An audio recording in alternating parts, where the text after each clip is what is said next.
Once again, live from San Diego Comic-Con, I am Keith Chow with the Nerds of Color Hard Knock Life. I am joined by the prestigious writer extraordinaire Brandon Easton. You know his work from Agent Carter, Transformers, television, comics, you name it, this is the man. Fellow Baltimore native. From Baltimore. When are you going to come back to Baltimore? I'm looking forward to buying a house there because California prices are stupid. So, how's your Comic-Con been?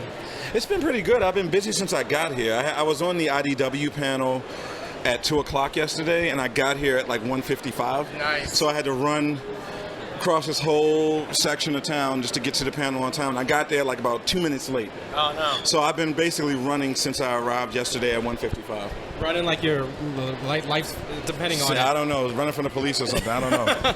But, Speaking, I think I know what you talked about at your IDW panel, because if you know anything about me, you know my love for 80s action figures. And if anyone gives breath and life to those 80s action figures, it's Brandon Easton. You worked on Transformers, you worked on Transformers Rescue Bots, but now you're knee-deep into the M.A.S.K universe. Talk about the revival of that. Well, IDW has a new storyline called Revolution, where they're going to take all the mainstream big Hasbro properties like Transformers, G.I. Joe, ROM, Micronauts, and Mobile Armored Strike Kommand, and a couple others like Action Man and a few other things of which you can't get into yet. But we're going to make, well, IDW's already made a like Hasbro My Little Pony? shared, no, they're not going to be. There's a shared Hasbro cinematic universe that the comic books are going to be kind of jump-starting. Right. So I'm writing Mobile Armored Strike Kommand, and I did a couple of major changes to the universe so it would make sense. And there's some stuff we can't discuss, but right now you can get a free copy of the Revolution Prelude at the IDW booth here at San Diego Comic-Con. That's awesome. Yeah. So, talking about some of those changes, I know that a few weeks ago they released some of the new character designs, and they're still reminiscent of the old 80s character designs. They are. But Matt Trakker is African American. So, race bending is something we love to talk about at Nerds of Color. It's something that fanboys hate talking about, but we're going to talk about it. Right. What kind of response did you get for Black Matt Trakker? Well, first people were like, who's Matt Trakker? Then it turned into, well, why is he black? Right. And I was like, well, you know, for me, Matt Trakker in the 80s was just like every square-jawed, blonde-haired, blue-eyed hero that they used to just sell the toy. Right.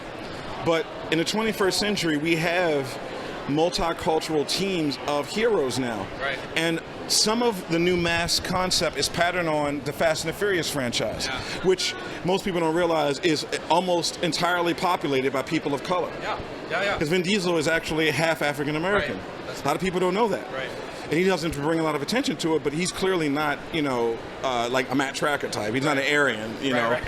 Not there's anything wrong with that, but that's not what he is. So I feel that if you're going to do a 20, and first of all, Fast and the Furious franchise is one of the most popular and highest grossing franchises in movie history. Right.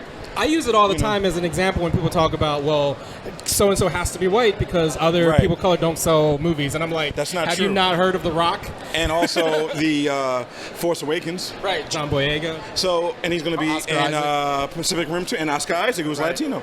So I think that our world is, our pop culture is finally catching up to our world. Yeah.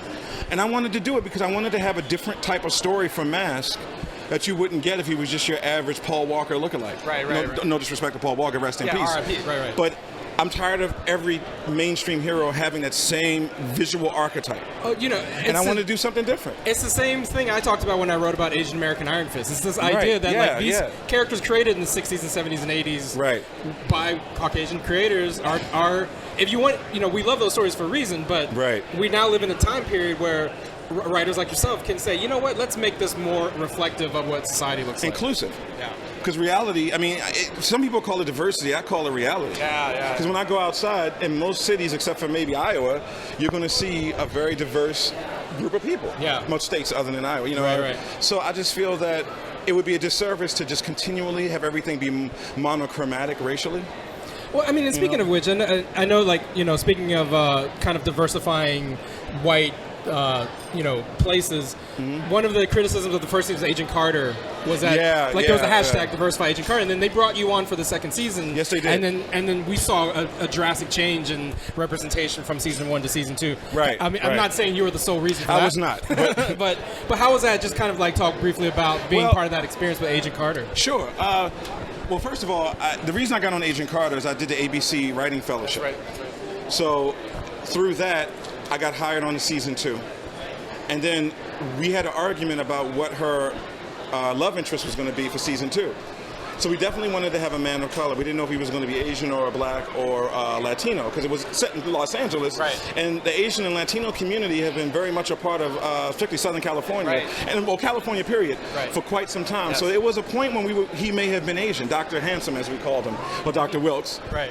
And then eventually we settled on African American because we felt like she would have a lot in common with an African American guy, because they're both talented people who have been stepped on. And that's something that Whitney Frost, the villain, kept talking about, the fact that we need to equalize society, and sometimes we have to do it in a very negative way. Right. So I think that me being there helped for some of the stuff, because I used to be a history teacher, so I know a little bit about African American presence in LA in post-World War II, and we used a lot of, I think, Devil in a Blue Dress, the Walter Mosley book, as kind of a reference. And so we brought a lot of that stuff in for Dr. Wilkes in season 2 that I felt made him a better character and made the Agent Carter world more reflective of what the world's like, even in 1947. Right, well, that's what I was about to say, because I think a lot of times people try to use the excuse of, well, it was the 40s, there weren't people of color around, and it's like... Yeah, like we just showed up in 1975. I mean, Jesus Christ. I mean, the history of pre- and post-World War II Los Angeles is a story of the Japanese. Right. It's a story of the Mexican-American community, and it's a story of African-American soldiers who moved from the South to Los Angeles. Yeah. And this is a story that's not told.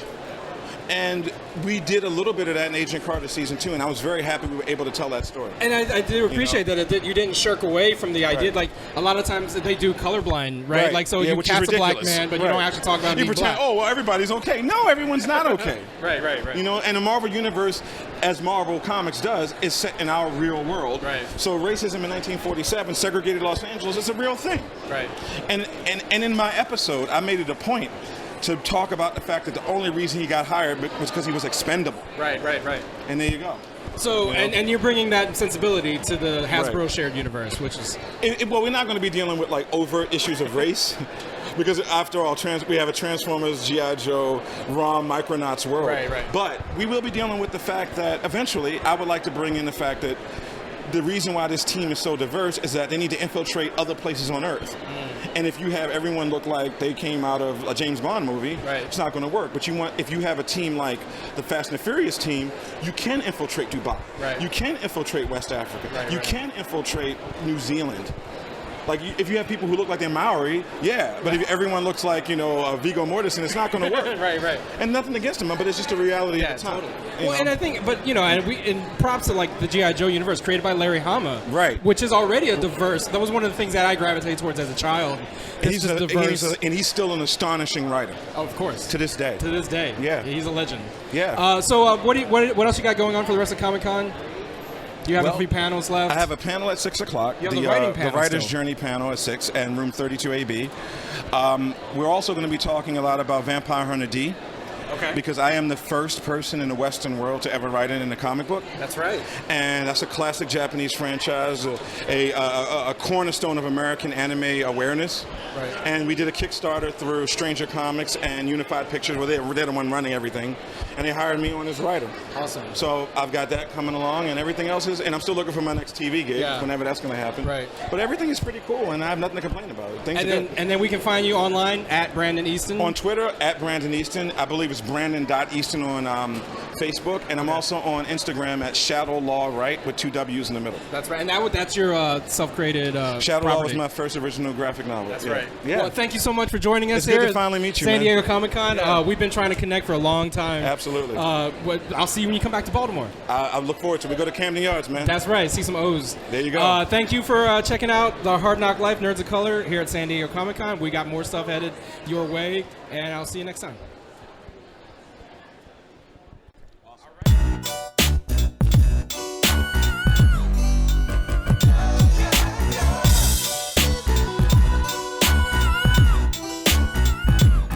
Well, it's the N.O.C. in full color, you see me? The Hard Knock Life, comics, movies, and TV, pop culture with a different perspective. Watch it on your screen, hit play, so check this. This is the Hard Knock Life, but not the chicken kind. More like the people in the world seeking perspectives with a different life. The kids who share their interests together.